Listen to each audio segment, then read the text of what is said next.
আমাদের দেশে কিন্তু বেশ কিছু জাতের কদু চাষ করা হয়, তার মধ্যে হাই গ্রিন এবং নাইস গ্রিন এই দুইটা জাতের চাষ করা হয় সবচাইতে বেশি।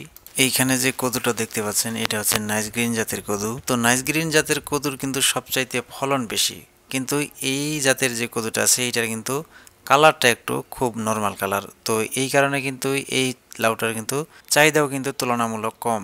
তবে আরেকটা গুরুত্বপূর্ণ কথা হচ্ছে এই নাইস গ্রিন জাতের যে কদুটা আছে এই কদুটাতে কিন্তু কিট হিসাবে যে কদুটা বিক্রি করা হয়, মানে যেটা হচ্ছে ভালো কদুর থেকে একটু নর্মাল কদু যেটা আর কি, মানে বিভিন্ন স্পট ধরনের এটাকে কিট ধরা হয়।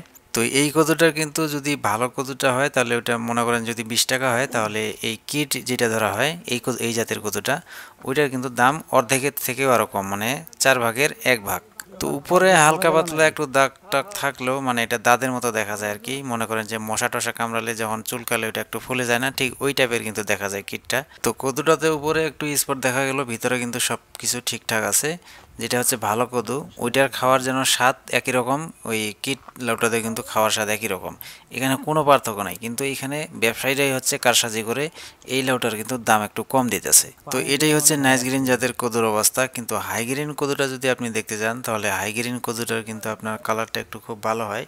সেক্ষেত্রে ওইটার যে এই যে ভাইরাস বা কিট ধরা হয় ওইটা কিন্তু খুব তুলনামূলক এটা থেকে অনেক কম। কিন্তু আবার অন্যদিকে এটার ফলন বেশি। তো দুই দিক থেকে হিসাব ধরতে গেলে সমানই ধরা যায়, কারণ এটার ফলন বেশি সেই হিসাবে ওই হিসাবে পুষিয়ে দেওয়া যায়, মানে কৃষক পুষিয়ে নিতে পারে। আবার যখন ফলন কম হয় ওদিক দিয়ে কালারটা একটু ভালো হয় এবং কিট কম ধরে। তো সব মিলে কিন্তু সব কিছুই একই রকম। তো যাই হোক, প্রথম প্রথম কিন্তু যখন কদু নতুন নতুন বাইর হয়েছিল তখন কিন্তু মোটামুটি ভালোই দাম ছিল, 23 টাকা 24 টাকা 25 টাকা, হ্যাঁ এরকম দাম প্রতি পিস ভালো যেই লাউটা ওইটার দাম পাওয়া গেছিল। কিন্তু ধীরে ধীরে বর্তমান আজকের যে বাজারটা সেখানে আজকের বাজারে হচ্ছে ভালো যে লাউটা সেটার দাম দিতেছে 60 টাকা। আর যে কিট যে লাউটা ওইটা কিন্তু বর্তমানে নিতেছেই না। দাম তো দূরের কথা, ফিরে দিলেও নিতেছে না, পরে থাকতেছে। এখন আমি আজকে কি করছি, সবগুলো লাউ কেটে নিছি, কারণ গাছে ঝুলে রাখলে তো এই লাউটা তো গাছে ঝুলে রাখলে গাছ থেকে খাদ্য গ্রহণ করবে এবং অন্যান্য যে কতগুলো বাইর হবে ওইগুলাতে কিন্তু ঘাটতি পড়বে। তো এই কারণে আমি সবগুলো লাউ কেটে ফেলে দিছি। ওইখান থেকে যেগুলো হচ্ছে বাছাই করে বিক্রি করার মতো, যেগুলো 7 টাকা 8 টাকা করে পাবো ওই লাউটা আমি দিয়েছি, এবং বাকিগুলো কিন্তু আমি ওই ক্ষেতের মধ্যে ফেলে রাখছি, ওখানে পচে ওখানেই সার হোক।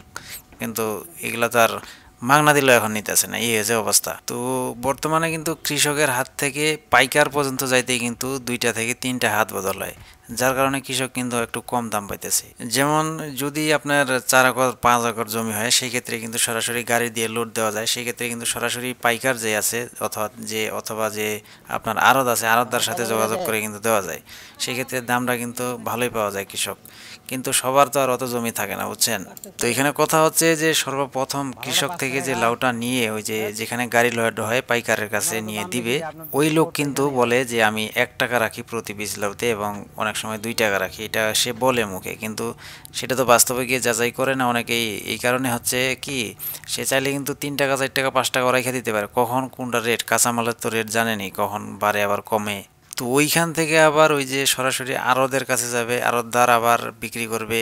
তো এই জন্য কিন্তু 3টা 4টা হাত বদল হয়, এইভাবে কিন্তু বাড়তে বাড়তে দামটা এবং ভোক্তার কাছে অনেক দামে বেশি দামে পড়ে যায়। এই কারণে কিন্তু কৃষকরা কিন্তু সেই মানে বেশি দামটা পায় না, মাঝখান থেকে তারাই কিন্তু লাভটা নিয়ে যাচ্ছে। তো গত কয়েকদিন আগে আমরা যেখানে 22 টাকা 30 টাকা করে পাইছি ওই তৃতীয় পক্ষের কাছে, আর এইখানে এই লোক সরাসরি গাড়ি লোড দিছে, সে পাইছে হচ্ছে 32 টাকা পিস, মানে প্রতি পিসে প্রায় 10 টাকা পার্থক্য। তার মানে এইখানে মাঝখান থেকে 10 টাকা কিন্তু ওই তৃতীয় পক্ষ লাভবান হইতো। আর এইখানে কিন্তু ওই যে ভাইরাস বা কিটওয়ালা যে লাউটা সেটা কিন্তু সব এভারেজই কিন্তু সে 32 টাকা পাইছে, আর অন্যদিকে আমরা 22 টাকা ভালো লাউটা পাইছি, আর যেটা কিট ধরা হয় সেটা কিন্তু 6 টাকা 7 টাকা করে পাইছি। তো সব কিছু এভারেজ হিসেব যদি করা হয় তাহলে কিন্তু আমরা তার থেকে কিন্তু প্রায় 15 থেকে 16 টাকা কিন্তু কম দাম পাইছি। তো এভাবে কিন্তু কৃষকরা ক্ষতিগ্রস্ত হচ্ছে। তো এই জন্যই কৃষকদের কিন্তু একটা মার্কেটিং ব্যবস্থা থাকা উচিত যেটা স্বচ্ছ, এবং ভোক্তারাই কিন্তু সরাসরি এবং যে আড়তদাররা সরাসরি কৃষকদের কাছ থেকে মাল কিনতে পারবে। এবং আমাদের একটা ওয়েবসাইট থাকবে যেখানে সব কৃষি পণ্যের প্রত্যেক দিনের আপডেট দামটা সেখানে থাকবে। সেই ক্ষেত্রে ভোক্তা এবং কৃষক সবাই কিন্তু এখানে দামটা জানতে পারবে। সেই ক্ষেত্রে কিন্তু এখানে তৃতীয় পক্ষ বেশি লাভবান হতে পারবে না। এবং আমাদের কৃষকদের জন্য শক্তিশালী একটা সংগঠনের প্রয়োজন আছে।